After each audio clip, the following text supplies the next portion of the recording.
Once Upon a Cow is a story about eliminating excuses and settling for nothing but success. It's a metaphor about getting rid of all of the justifications and pretests and false beliefs and limiting attitudes that keep people bound to a life of mediocrity. Because what I found is that although most of us aspire to greatness, so often we settle for second place. We want to live our lives to the fullest, but we end up just surviving, or at the very least dissatisfied with the lives that we're living. We find a comfort zone and get used to it, and before long we realize that all of the great things life has to offer have simply passed us by. One of the reasons is that we have succumbed to an epidemic of excuses and justifications and rationalizations and fears and explanations, or as I call them, cows, that we use to either shift blame, cope with perceived weaknesses, or we use to explain why is it that we're not taking action? Why is it that we're not doing the things that we know we should be doing? But of course, the only thing that all of these excuses really accomplish is that they keep us bound to a life of mediocrity. They prevent us from using our true potential. They are the real enemy of success. And I like to stress this because a few years ago I was doing a seminar in Argentina for some 8,000 people, and I asked the audience at one point to shout the answer to this question. And then I asked, what is the opposite of success? And as you can imagine, 8,000 people shouted failure. And you know, the first thing that came to mind was that maybe not long before that, I probably would have answered the same way. Because we have been conditioned to believe that failure is the enemy, that failure is to be avoided, that nothing good can come out of it. And there are some people that they fear failure like the plague because they had been taught to be afraid of it.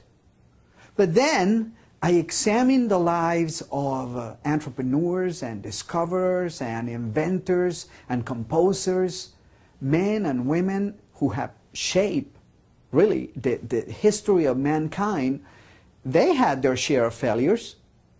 They had many failures in their lives. And then, of course, I thought, wait a minute, if failure teaches us lessons, if failure gives us the opportunity to be wiser, failure cannot be the enemy.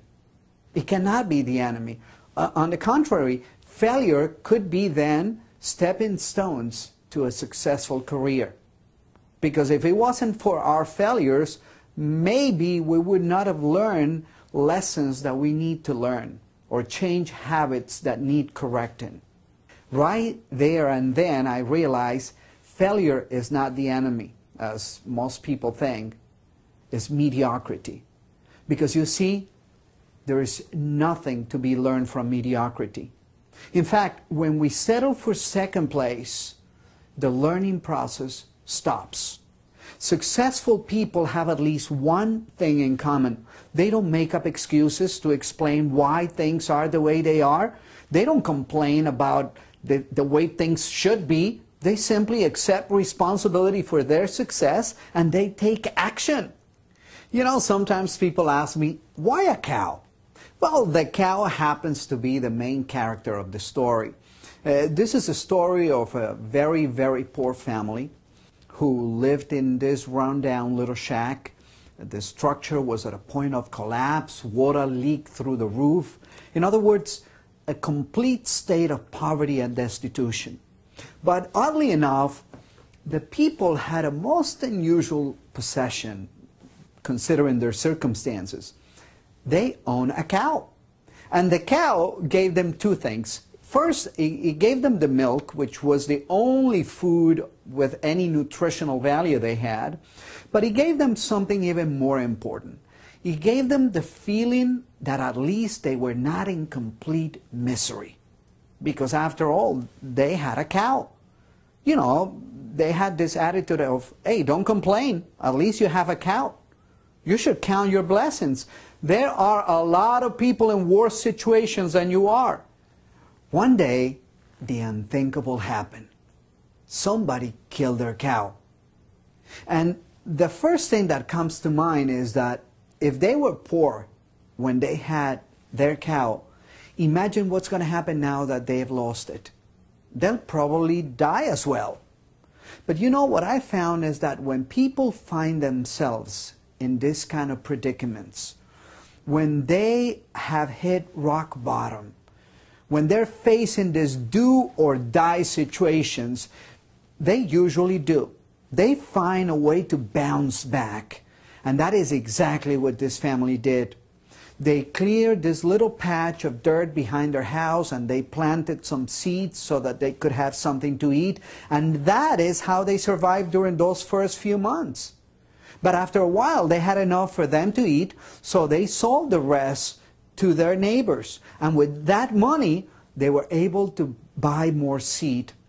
And they planted a little bigger patch, and after a while they had enough for them, for their neighbors, and they were able to sell the rest in the town's market.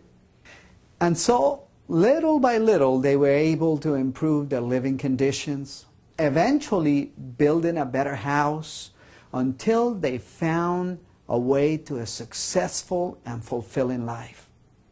And the question that comes to mind is, would they have achieved all that had they still had their cow? And the answer is probably not. Why? Because they wouldn't have any reason to move out of that comfort zone in which they were. You see, the moral of the story is that the cow that they so cherish as their prized possession was in fact a shackle that had them chained to a life of mediocrity and poverty. And they had to get rid of that cow for them to find their true potential and find their way to the life they truly wanted and deserved. And of course, a bigger lesson is that we all have cows. And our cows are our excuses, our justifications, our rationalizations, all of those little lies that we tell ourselves. And just like the cow in the story, we must get rid of them. We must kill our cows if we want to find our true potential and live the life we truly want and deserve. See if you recognize any of them. I hate my job, but at least I've got one. With the economy and the job market the way it is, I should consider myself lucky. Or how about this one? I love to exercise, but I just don't have any time. Besides, there are no gyms close to where I live.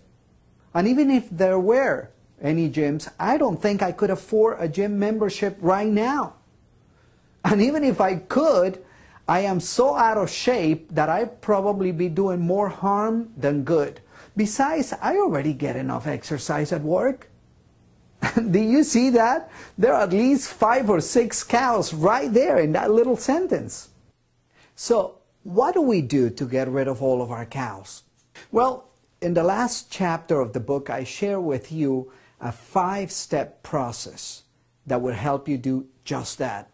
But essentially, it all boils down to making a decision to identify what your excuses are and get rid of them. Banish mediocrity from your life. Do that, and I'll guarantee you, you will find that when you are in a cow-free environment, you'll discover that you have everything that it takes to make your dreams a reality. Have a fantastic journey.